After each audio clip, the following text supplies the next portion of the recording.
Hello everybody and welcome back to another exciting episode of Mug&Play. I'm Nick, or Nico, whichever you prefer, I'm not picky. Today we're playing more How to Date a Magical Girl, and I'm feeling a lot more energetic this morning. Maybe it's because I have a clear idea of what's in store for today, and I had a pretty good day yesterday. I woke up on time, brushed my teeth, and even took a shower. Silky clean. Ooh. Tastes like soap. Yeah. Anyway. After putting on my brand new academy uniform, my phone beep-booped a nice tune to let me know about an incoming text message. See, you're very upbeat today, Bobson Dugnut. I'm into that. Maybe today you'll be less of a sleazy fucking perv. I check the screen and my eyes are assaulted by a hailstorm of animated emojis. Good morning, sleepyhead. You know, phones just have autocorrect and whatever. Mom had to leave early for work today. I done wanna eat breakfast alone. Can I come have breakfast with Y/N? Well, there's no doubt about it that this is from Hikari. She always texts like this. I heave a sigh and sent her a nice one-letter reply. N-O! N is for negative degrees because that shit was cold. Damn, son. Before I can even put my phone down, a reply pops up on the screen. Meanie, be nice to me. A little angry face emoji. Just That's what that face means. You can see the likeness. Classic Hikari. A second reply follows. BT dubs, I'm outside. That's that face. Gets accompanied by that noise. Seriously? If I didn't know her so well, I'd swear this girl has issues with boundaries. I head towards the front door and open it up. I'm greeted by a gentle breeze. The fresh spring air is crisp this morning and feels nice on my skin. As opposed to the total bullshit that's outside. It snowed yesterday. I'm filming this in February. I want it to be like this. I can't wait for it to be this date. Hikari is standing there, glaring angrily at her phone. A single cherry blossom petal is stuck in her hair. It's like, oh, sorry. It's windy today. I got some anime tropes in my hair. Can't believe you didn't want me over for breakfast. Next time I won't ask. I'll just show up. That did happen to me one time with a friend.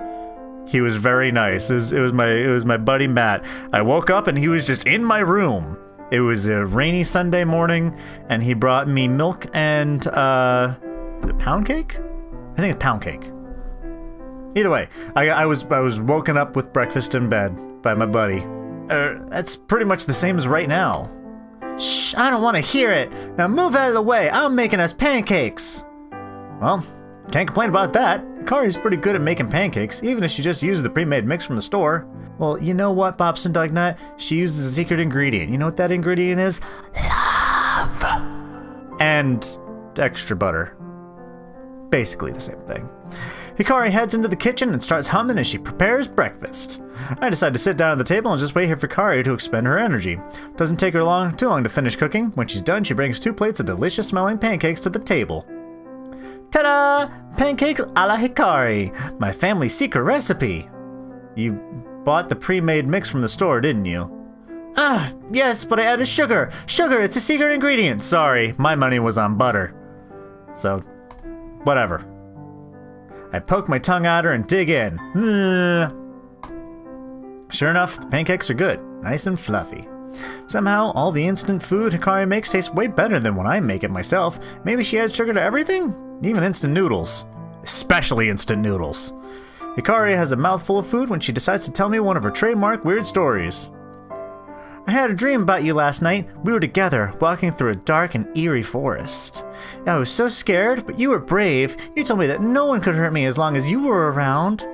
So that made me feel better, until we ran into an evil witch. The witch said, "Eat this cauldron of boiled mushrooms or I'll place a wicked curse on you." You refused to eat the disgusting concoction, so the witch pulled out her wand and pointed it at you. Zap! Boom! Tazam! I don't think that last one... whatever. You transformed into a gross mushroom. The witch cackled and disappeared into the darkness. I looked into your disgusting mushroom face and saw that you still had eyes and a mouth. Even as a mushroom, you still had your usual dopey look. It made me really happy that you were still yourself. Thanks, asshole.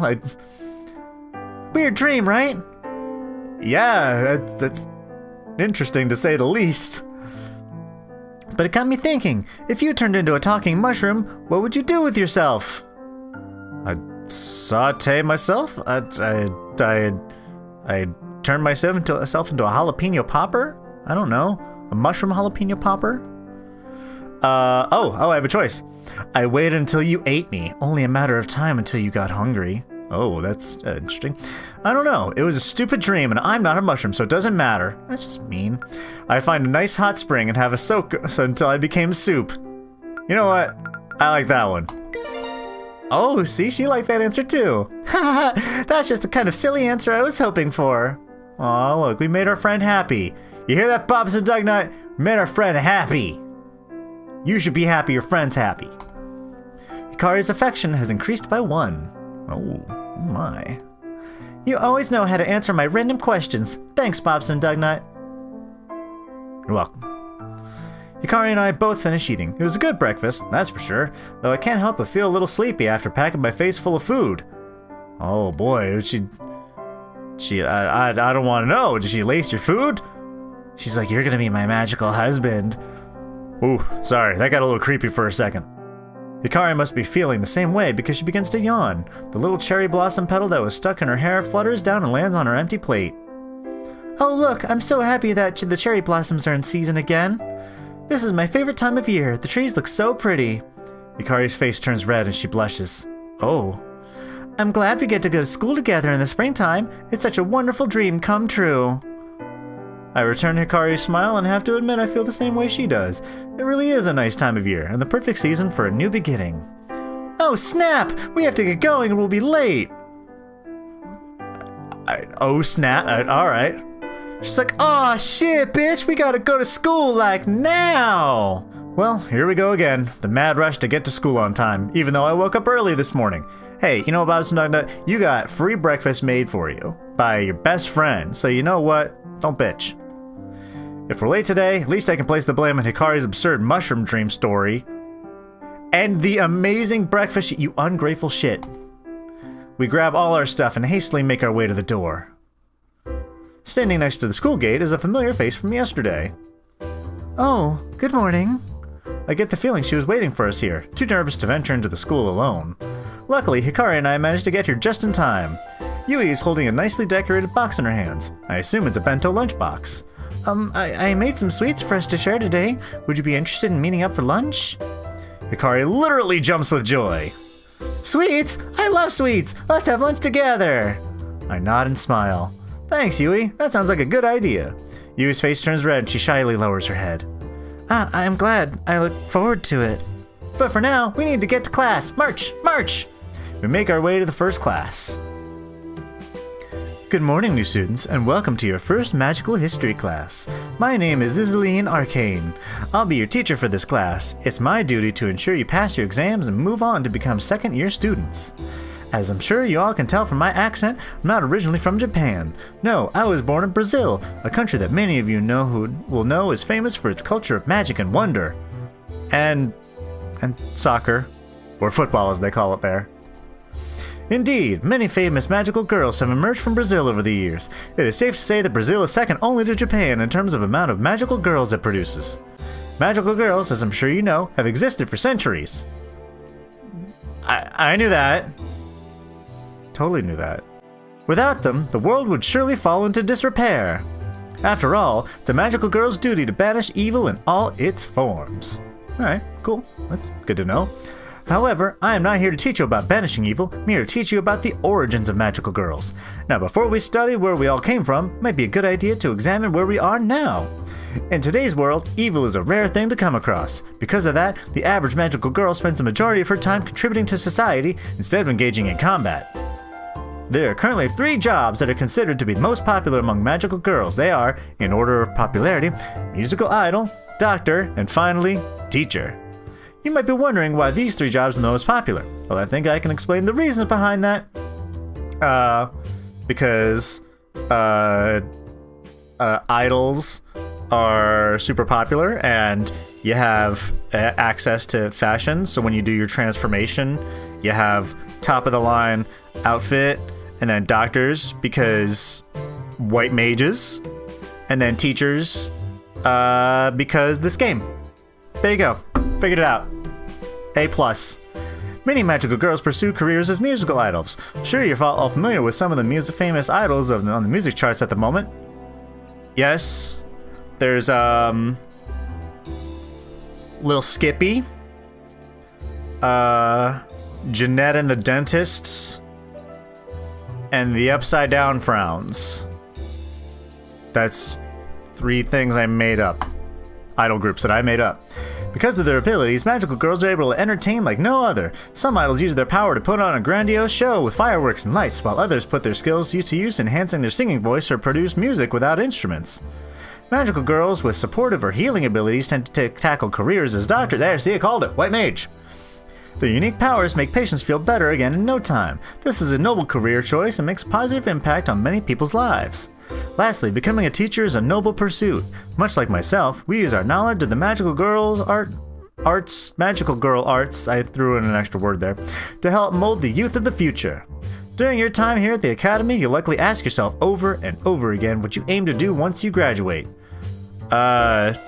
Magical Twitch streamer. You can follow me on Twitch, twitch.tv/MugAndPlay. Picking any of the 3 professions I've talked about today is an excellent choice, but be aware, these jobs are in high demand and you'll have a lot of competition. Isaline continues on with her lesson. I'm definitely fascinated by her words, but Hikari's pancake breakfast is taking its toll on me and making me very, very drowsy. I do my best to stay awake throughout the rest of the lesson.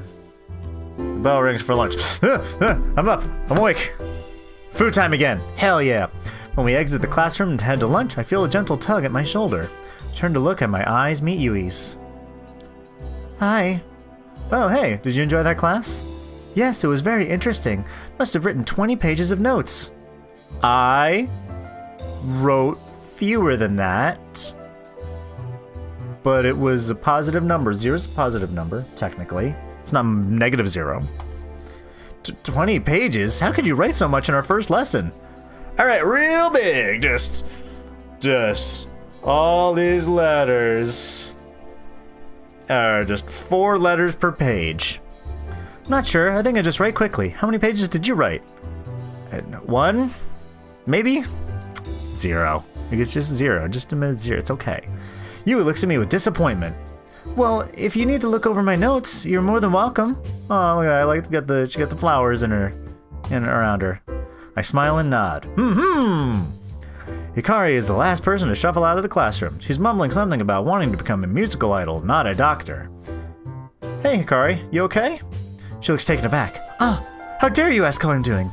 I'm fine. I was just chatting to the teacher about which career path I should take. Alrighty, it's the second day of class and you're already thinking about your career? Yeah, Bobson Dugnut, she wants to make something of herself. No, she doesn't want to be a professional manga reader like you do. Well, of course. I can't just drift aimlessly. I need to have a goal. That's right.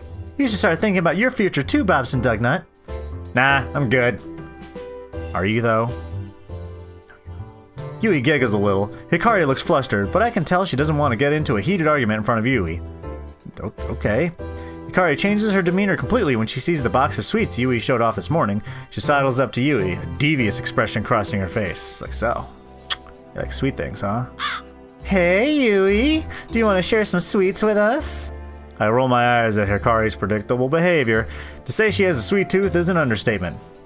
She's got a sweet row of teeth. I was going to say sweet mouth, but that would be taken in the wrong context. Don't take that out of context. To Yui's credit, she smiles and nods. I brought these sweets for all of us, so I'm really looking forward to sharing with you both. Jackpot! Let's go find somewhere to eat. That's nice. That's wonderful. Hikari dashes off, practically dragging Yui and I behind her. We rush at full speed through the Academy's winding hallways until we reach the cafeteria. Hikari takes one look inside and sees that it's jam-packed full of noisy students. Without missing a beat, she continues on, still dragging us behind her. We hit a stairwell and she jumps up 2 stairs at a time. Trying to ask where we're going, but she ignores me completely. After we bound up another couple of stairwells, Hikari throws a door open and we spill out onto the rooftop. Oh, it's completely silent up here. No other students in sight. Perfect, this could be our lunch hangout. It's not bad, I have to admit. There's a few places to sit and the air is nice and fresh up here. There's a couple of birds perching on a ledge, minding their own business. One hoots at Hikari as Hikari sits a little too close. Just, whoo! Watch yourself, bitch! Now, Yui, what do you have for us? She's salivating at the simple thought of sweets Yui brought. Well, Yui opens a beautifully wrapped box she's been tucking underneath her arm. She removes the lid to reveal a neatly organized selection of homemade treats. Hikari's eyes dazzle as she takes in the bounty before her. There are sweet rice cakes, red bean mochi balls, green tea flavored candies, chocolate drizzled chestnuts, and a few slices of fresh watermelon. Damn, now I want some of that. All I had for lunch was leftover chicken strips. Yui, did you make all these? Yes, well, except watermelon, of course. Everything looks amazing. I can't believe it. I have to try one of everything. I just have to. Give it all to me. Yui seems to take Hikari's greed as a compliment, and she smiles proudly. She offers the box to Hikari, officially giving her the go-ahead to jump in. I can't read sometimes. I wait for Hikari to finish grabbing a few fistfuls of sweets before I selectively pick out the best-looking mochi balls and chocolate chestnuts. Thanks, Yui. Everything looks really good. Yui smiles again, possibly even more than she did for Hikari. That's because I think she likes you, Bobson Dugnut, but don't worry, it's only a matter of time before she notices your personality, bro. Bite into a mochi ball and let the sweet red bean paste fill my mouth. The flavor is incredible! It's unlike anything I've ever tasted before. Yui must have a real knack for making sweets. This is amazing, Yui. Thank you for sharing it with us. Oh, I'm more than happy to share. You two are my newest friends, so I'm glad I can make something you both like. I chomp on a few chestnuts and take a look over at Hikari. She has chocolate all over her face and watermelon juice dripping from the tip of her nose. I just shake my head and continue to enjoy the treats. Yui doesn't seem to be eating anything. She's just smiling and watching me enjoy myself. At first it seemed weird that she didn't want to eat anything, but when I really think about it, she probably taste tests most of this stuff and gets sick of it easily. Or, I don't know. You don't know her life, Bobson Dugnut. You don't fucking know her. I don't give it any more thought. Of course you wouldn't. When the box of sweets is completely empty, I let out a sigh of satisfaction and take a seat on an old milk crate. Thanks so much, Yui. I really enjoyed the sweets. You're very welcome, Bobson Dugnut. I nudge Hikari to encourage her to thank Yui, but she seems to be in a food coma and is fast asleep. Still a lot of chocolate on her face. Damn. All these kids need to work on the manners. Sorry about Hikari. She can be a bit herself. Oh, it's not a bother. I can tell she liked the food, so for me, that's the best thanks I can get. Where'd you learn to make stuff like that? I don't know, to be honest. I guess I just read a lot and pick up things here and there. No one ever really showed me how to make sweets. Maybe that's your power. You should be a magical confectioner. There you go. Interesting. Well, I look forward to having some more next time. Of course. So, Bobson Dugnut, do you have a girlfriend? Oh, shit. Here we go. Wait until Hikari's passed out. That's why you did it. You knew she had a sweet tooth and she would eat so much, put it in a food coma, and she's like, now we can be alone.